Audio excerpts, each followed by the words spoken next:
नमस्कार साथियों, स्वागत है आपका एक बार फिर से ज्ञानकृत क्लासेस में। आज हम महाजनपदों से रिलेटेड कुछ महत्वपूर्ण प्रश्न देखेंगे, जो कि लगभग हर एक एग्ज़ाम्स में पूछे जाते हैं। हम इस सीरीज़ में टॉपिक वाइज़ हर एक टॉपिक के एमसीक्यूज़ कर रहे हैं, जो कि लगभग हर एक एग्ज़ाम्स में पूछे जाते हैं। तो ये वीडियो आपके लिए एक रिवीजन के तौर पर रहेगी। इस वीडियो से आपको यह पता लगेगा कि आपकी तैयारी कहाँ तक हुई है। तो चलिए वीडियो को शुरू करते हैं। आज हमारे पास पहला प्रश्न रहेगा, किस जैन ग्रंथ में महाजनपदों की संख्या 16 बताई गई है? आपको पता ही होगा कि छठी शताब्दी ईसा पूर्व के आसपास भारत में 16 महाजनपदों की बात होती है।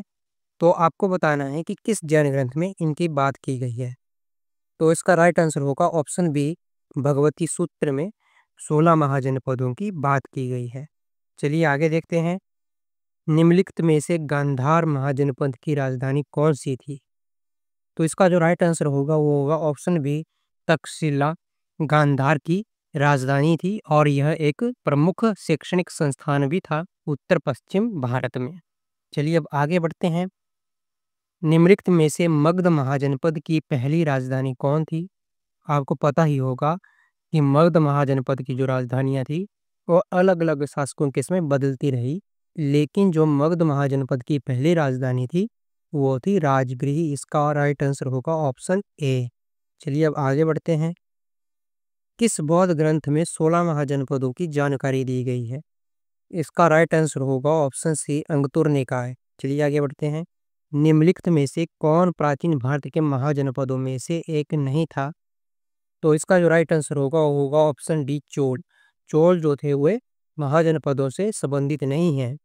इसी के आधार पर आपके लिए एक क्वेश्चन रहेगा कि चोलों का शासन भारत में कब से कब तक रहा? आप कमेंट बॉक्स में जरूर बताना। चलिए अब आगे देखते हैं। राजा बिंबिसार किस महाजनपद पर शासन करते थे? तो इसका राइट आंसर होगा ऑप्शन सी, मगध। जो राजा बिंबिसार थे वे मगध के शासक थे और इन्हें मगध का पहला शक्तिशाली शासक भी माना जाता है। इन्होंने लगभग 52 ईयर्स तक मगध पर राज किया है। चलिए अब आगे बढ़ते हैं। कौन सा महाजनपद वर्तमान बिहार और झारखंड में स्थित था? तो इसका राइट आंसर हो जाएगा ऑप्शन ए। चलिए आगे बढ़ते हैं। उज्जैन शहर किस महाजनपद से संबंधित था? तो इसका राइट आंसर होगा ऑप्शन बी, उज्जैन शहर जो था वो अवंती महाजनपद का एक प्रमुख शहर था। चलिए अब आगे बढ़ते हैं। कौन सा महाजनपद लोहे के प्रचुर भंडार के लिए जाना जाता था?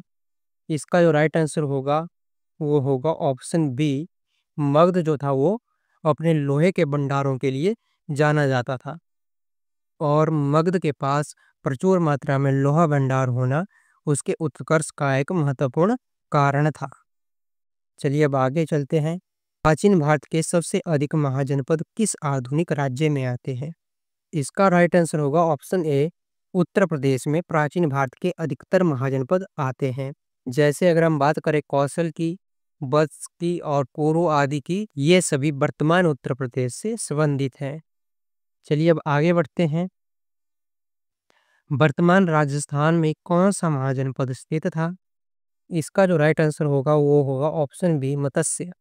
मत्स्य महाजनपद जो था वो जयपुर के क्षेत्र के आसपास फैला हुआ था, जो कि वर्तमान राजस्थान में स्थित है। चलिए अब आगे बढ़ते हैं। कौन सा महाजनपद अपनी श्रेष्ठ घुड़सवार सेना के लिए जाना जाता था? इसका राइट आंसर हो जाएगा ऑप्शन बी, मगध जो था वो अपनी घुड़सवार सेना के लिए जाना जाता था। चलिए अब आगे बढ़ते हैं। इनमें से किन नदियों के बीच प्राचीन नगर तक्षशिला स्थित था? इसका राइट आंसर होगा ऑप्शन बी, सिंधु और झेलम नदियों के बीच जो है तक्षशिला नगर स्थित था। और आपको पता है कि तक्षशिला जो है वो गांधार की राजधानी है और यह एक प्राचीन शिक्षा का केंद्र भी है। चलिए अब आगे बढ़ते हैं। इनमें से कौन सा महाजनपद गोदावरी नदी के तट पर स्थित था? तो इसका जो राइट आंसर हो जाएगा वो होगा अस्मक, यानी ऑप्शन ए। अस्मक जनपद जो है वो दक्षिण भारत का एकमात्र महाजनपद था। ये भी आपको ध्यान में रखना है।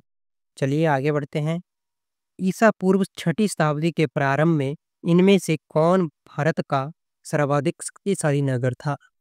इसका जो राइट आंसर होगा वो होगा ऑप्शन बी। मगध जो था वो 6ठी शताब्दी ईसा पूर्व में सबसे शक्तिशाली राज्य था और इसके जो शक्तिशाली होने का कारण था वो था इसकी राजनीतिक और सैन्य शक्ति। चलिए अब आगे बढ़ते हैं। कौन सा कथन महाजनपदों के बारे में सही है? इसका जो राइट आंसर हो जाएगा वो होगा ऑप्शन बी। जैसा कि मैंने आपको कहा कि बौद्ध और जैन ग्रंथों में 16 महाजनपदों का उल्लेख है। जैन ग्रंथ भगवती में 16 महाजनपदों को बताया गया है और अगर वहीं पर हम बात करें बौद्ध ग्रंथों में तो उसमें अंगतुर जो निकाय है उसमें 16 महाजनपदों का उल्लेख किया गया है। चलिए अब आगे बढ़ते हैं। दक्षिण भारत में स्थित एकमात्र महाजनपद इनमें से कौन सा था? इसका जो आंसर है वो आप मुझे कमेंट बॉक्स में बताना, क्योंकि मैंने आपको अभी बताया कि दक्षिण भारत का एकमात्र महाजनपद कौन सा है। चलिए अब आगे बढ़ते हैं। किस सदी में मगध साम्राज्य का उदय हुआ? तो इसका जो राइट आंसर होगा वो होगा 6ठी शताब्दी ईसा पूर्व, यानी ऑप्शन सी इसका राइट आंसर हो जाएगा। चलिए बढ़ते हैं अब आज के अंतिम प्रश्न की ओर। इनमें से कौन क्रमानुसार व्यवस्थित है? तो इसका जो राइट आंसर होगा वो होगा ऑप्शन सी। आपके लिए एक क्वेश्चन है कि मगध पर हर्यक वंश के बाद किस वंश ने राज किया? ये आप कमेंट बॉक्स में जरूर बताना और साथ ही साथ अपना स्कोर भी जरूर बताना। तो मिलते हैं अगले वीडियो में, तब तक के लिए सीखते रहिए, पढ़ते रहिए। जय हिंद, जय भारत।